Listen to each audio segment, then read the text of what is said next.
Hello everyone and welcome to this roundup video of our cruise on Wonder of the Seas. So we're going to talk about our experience on the cruise and what was good. And what was bad. And what was bad. And good. And bad. And do a bit of a comparison from Symphony as well, because we went on Symphony last year. So it's been a little while since we've been on the cruise, so we're going to refresh our memories as we go as well. But all in all, the cruise itself was an amazing cruise, I thought. Yes, it was very good. The ship? Amazing. Wonderful. Wonderful on Wonder of the Seas. So we'll start from boarding in Barcelona. It was quite easy for us. Yeah, it wasn't bad, but we did it. You had purchased the key. We got the key, so we got early check-in. We got the secret. We got on early. Very early. I think we were on ship by about 11 o'clock, weren't we? Just gone. Just got 11 o'clock, so we had perfect time to explore. We went and had the key lunch, as you saw in our first video, and then we explored. And some people say take swimming costumes in your hand luggage, because you obviously give your bags away. We tried to do that. We just never got around to doing it. I keep looking at you to hopefully speak. Sorry. So, I thought you were going to say something about swimming costumes. So, for us, by the time you actually had your lunch and by the time you got to your room and you did your e-muster and everything like that, really your normal swimwear was there anyway, so you didn't really need to bother with the others. Those people that were waiting for cases till the evening or such like, then yeah, I can imagine they needed it. Now our main cases didn't arrive at the room till quite late, but our hand luggage cases, which had our swimwear and some shorts and t-shirts in, were there because we were on the quay straight away. So by the time we got in our room, that was where our swim stuff and all was. So we did change into that because that was the easiest thing. Oh, I changed to my flip-flops, didn't I? Before our main cases managed to arrive, which arrived roughly around 4 o'clock or just after. Which isn't bad timing, but when we'd been on there since 11 o'clock in the morning, we needed something to change into a bit earlier than that. So, moral of the story is be prepared, because sometimes your cases won't arrive till later, even if you've got the key. Just be prepared. Get all those essentials, so you can have a quick wash, freshen up, and do everything else. Yeah. Well, once he gets started talking, he can't stop. It's great. So, I changed into... I had flip-flops in my bag because I had walking shoes on all day. Because we've been walking. Nothing else, just flip-flops. But then we had a little wander around the ship anyway. Tried to find where we were. Because it's very similar to Symphony of the Seas. That was a nice thing. The only difference was the pools. And we'll put a quick pool bit in here.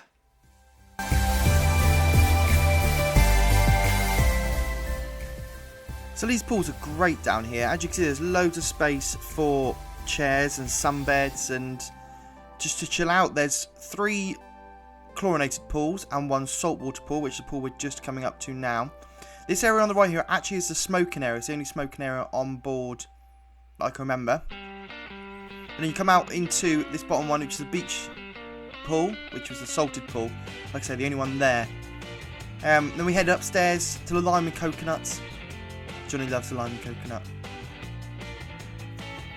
And then with the kids' pool over here, it has moved from the back of the ship to the front.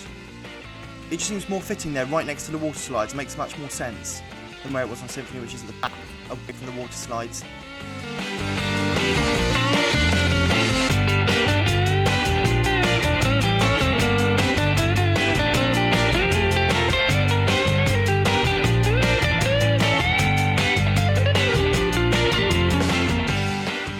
We had we had a drinks package. We had drinks included, which is one of the benefits they tried to sell to us. We kind of just didn't see the point of them, but people might do it for a family, for a place to stay, to have drinks and stuff. It's a perfect thing just to go and grab a daybed, and you can get that information from the lime and coconut as well. Got these big layout ones, these big padded cushions, which people spend, I can see, sunbathing all day long.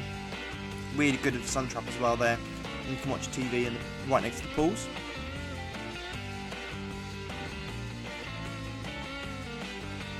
and you've got some little hot tub whirlpools either side as well. So another big difference was the windjammer. Love the windjammer where it is on Wonder of the Seas. It is massive. It's at the rear on deck 16. Rather than being at the rear on deck 15, isn't it? Or is it 17? Somewhere like that. It's higher. It's higher, but what it...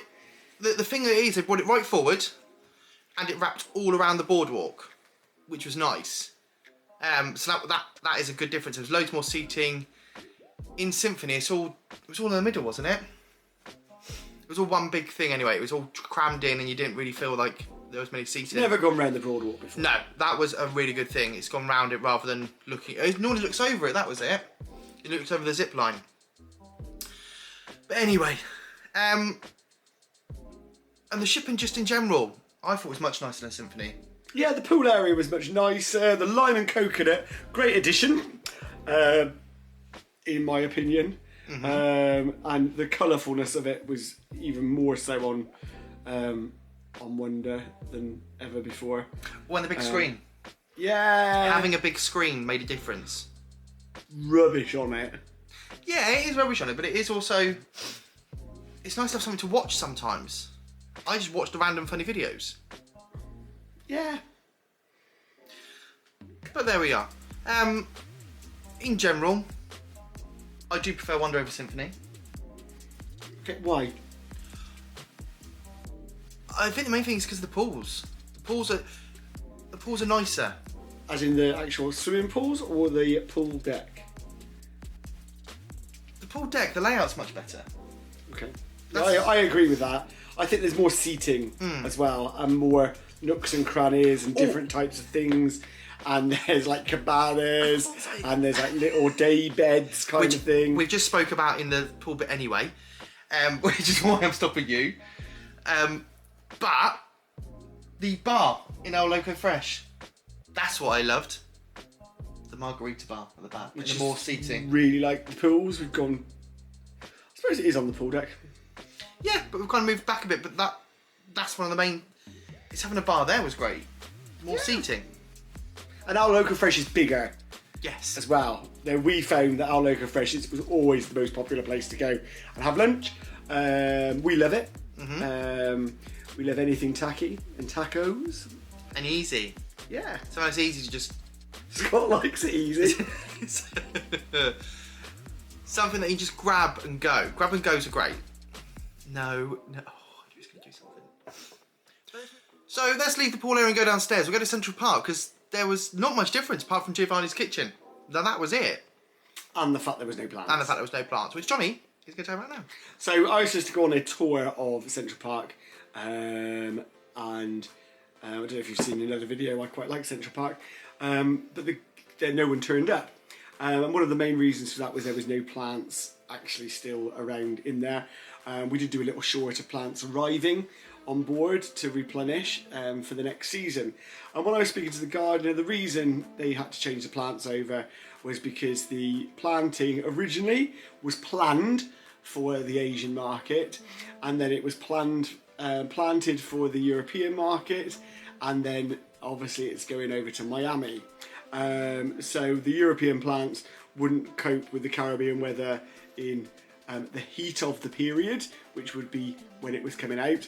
However, you know, the reason it was only planted for European plants was the fact that in Miami, when it first came out in Miami in March time, pretty cold in respect of temperatures, no hotter than what a summer in Barcelona or the Mediterranean would be. So they've just done the 2 plant changes. But we were coming to the end of the season and going off to Miami for the Caribbean. They needed new plants. Lovely. So let's move down again then to the boardwalk. Exactly the same. Oh, no, there was a kids shop down there, wasn't there? Don't like that kids shop. They followed me like I was a thief. Yeah, they thought Scott was stealing things. Don't know why. Only one woman. Woman. That's it. But anyway, that was the only difference in that bit. And then the what's it called? The main promenade. That's exactly the same. Trying to think of any differences now. The Royal Promenade was, pretty much the same. Obviously, the biggest difference for us in the two cruises, whether it be Symphony and Wonder, was the amount of people in the promenade area. When we went on Symphony, it was just after the pandemic. Still some restrictions in place. So people weren't congregating as much, and there wasn't as much emphasis on the promenade as being used as a space for musicians and parties and things like that. However, on Wonder, they just didn't care. It was like a party central, really. It was nice to be on a cruise that wasn't COVID restricted. That is the main difference between the two, and what we loved was just seeing everyone enjoying themselves as well, and just wandering around and finding something new around every corner. So one of the main differences for the promenade is you can get Starbucks coffee in Cafe Promenade, which for us was really good. Very handy, especially on the drinks package. Yeah, we had the drinks package, so it was easy just to grab and go with that. We probably, if I'm honest with you, went there most days. Yeah, most mornings I was on stop. You can imagine, 7 times Costa each. That's a fair whack. Costa? I was about to say, where did you get Costa from? No wonder they didn't give me my points. So, that was nice. And then downstairs, I think the main difference downstairs was you don't have Jazz on 4, which we never went to anyway, but because it was too small in Symphony. They had the Diamond Casino.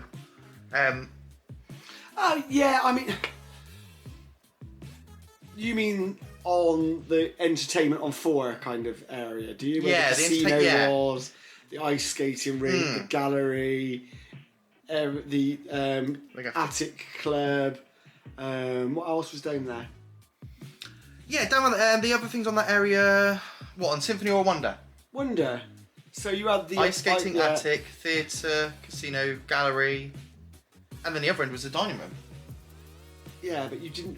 What was? So you had the Diamond Casino. Yeah. That was the Jazz on 4. Also, that was the Diamond Club. Diamond Casino was in the casino, wasn't it? No, that was all down there. Oh, was it? I thought it was It's Diamond Casino, and then next door to it was Diamond Club. Yeah. It was all down. But we didn't bother ourselves. Obviously, as you can tell, I didn't even know it was there. Ice skating rink. Fine. Jazz on 4. It was too small a venue. Bit of a hype. Yeah. So you could listen to jazz music anywhere if you wanted to anyway. I must admit, the way they used the ice skating rink, both for the ice skating shows, there was a lot, they were on a lot, weren't they, the ice skating shows? They used it for, what's the gun show? Laser Quest. Laser Quest. Laser Tag. Brilliant. I tried to film it but got told off. So apologies for that. We'll probably see if there's a bit of footage. I've only got the panning over. Oh. Yeah, that's Have it. we not got B-roll? B-roll. Oh, I'll have a look at B-roll. Let's have a see if we've got any B-roll. Here it is. So that was really, really good. My team won, Scott's team lost. Yeah. Easy game, worth doing. You don't know which team you're going to end up in, so you can plan the best to go together, and you don't know. But definitely get there early. Yes. Because the queues to go on it. We thought we got there early enough. We were like 20 minutes after it opened. No, we got there for open. Oh, did we? Yeah. And we ended up waiting an hour, I think it was, over that. just to get inside and play. It was crazy. But yeah, it was really good, and it was just, I guess, because it was it's post COVID now, so it's used for a lot more. Like Red wasn't on Symphony because it was still COVID times, where it would normally be in there. Oh yeah, Red was in the ice skating rink. Because the ship is just beautiful. It is lovely, Stunning, and 100% would recommend anyone to go on there. All seemed just a bit fresher. Yeah. So the decor seemed fresher. I mean, Symphony was still quite a new ship when we went on it, but they've really gone with this whole less is more kind of look. You know, clean, crisp lines, very neutral colours in the room. Everything, even the restaurants were just... There was a bit of bling, but it was very... It's all toned down. Yeah, it's tastefully done. Very toned down, tasteful done. But you can see what... Do you think that's because they were already thinking about Icon and maybe moving forward? It's all kind of not going as bling-tastic. It's kind of coming down and being... I just think it goes with the trend of the days of it, really. You know, if you went back to the 80s, I'm sure you'd see, you know, plates with nuts and fruit on it, you know, as in design, because that was the design of it there and then. You know, you might have had paisley in the 70s. It just goes with what's the trend at the moment.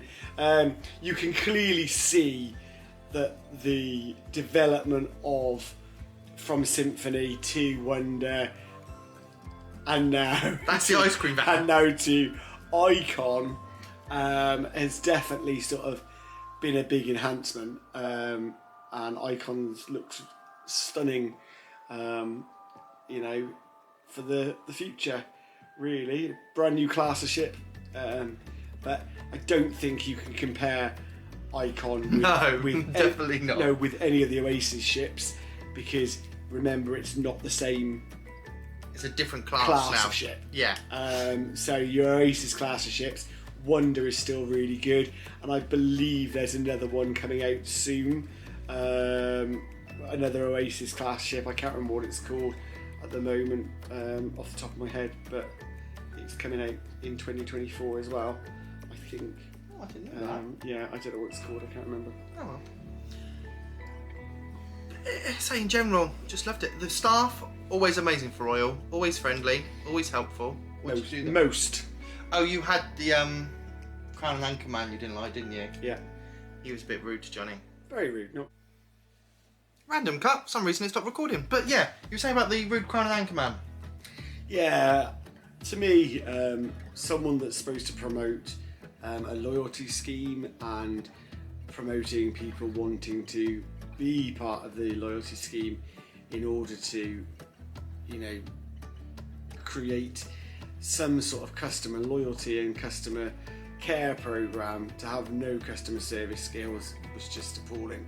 Don't know if I caught him on a bad day, but you know, all I was asking really was a simple question that he could have answered in a fair and approachable way, and I was just told no. Yeah. But the rest of the staff, waiters, always amazing. So helpful. Yeah. Always very helpful. And even room attendant, amazing. Yes, and guest service always astounding down there. So for a general roundup for our cruise, we loved it. Definitely do it again. Wonderful. Yes. Don't like European cruises for us. We prefer American. So we definitely go back to the Caribbean, but we have got 2 more European-ish cruises next. Yeah. When Scott says that, don't think we're being snobby. The reason Scott's saying it is when you go on a cruise that's from one port and it's everyone boarding in, say, Miami, and they don't stop and take any more customers on until you get back to Miami for disembarkation. There's this sense of everyone's equal, everyone's relaxed in the same way. You know, day 1's a bit manic, then day 2 they're starting to chill, and on and on and on. Our experience with European cruise is, especially with this one, there was 2 ports of call, embarkation day, but if you'd been on it for a longer period of time, it was almost like by the time we got on it, they were on day 4. Yeah. So it was a sense of entitlement. So whereas you would be looking around, taking your time to take everything in, they'd seen it for 4 days, so they'd push in front of you. They'd push you out the way to get into a lift. There was a lot of rudeness. There was a lot of rudeness, but I always find with Americans, and American chilled out. cruises are much more relaxed, much more friendly. So that's why we prefer them ones. But everyone has their own different things. But we have got in February, so that'll be very soon after this video comes out. We're going on Virtuosa For the second time. where we're going to actually do a proper vlog. That's where our vlogs all started, was on Virtuosa. And we will tell you why we're on Virtuosa. Why are we on Virtuosa? Because we didn't book Virtuosa, did we? Oh no, well that'll be a different video. We'll go into that a different day. And then we've got P&O Iona in May, where we're going to go do the Norwegian fjords, which is something we're really looking forward to. With the golden oldies. With the gold, yeah. The golden guys, the golden oldies. Your parents are going to love you calling them it. We're taking Johnny's parents and their friends, and we're going on Norwegian fjords. So that's our 2 next cruises. And then, we haven't said it before, but we do have another cruise booked, don't we, Johnny? In 2024, we will be going on Icon of the Seas. If we can afford it. If we can afford it, yeah, that's the other thing with that. Taking out a second mortgage. But that's way, way in the future. But with back to Wonder, I loved Wonder. I enjoyed it. Wonderful. It was wonderful, as you always keep saying. And I think that's all we got to say about it. It was great. So, once again, if you have liked our video, make sure you subscribe. Make sure you like these videos and hit that notification button to make sure you know when we're doing our next videos. And can we also just say a big thank you to everyone who has subscribed, making this year, or what was last year, 2022, really special for us for hitting over 1,000 subscribers. So thank you. Thank you. Thank you for being our friends. And hopefully we'll get even more and we'll keep going. So until our next video, thank you for watching. Safe travels. And thank you for being a friend. Bye.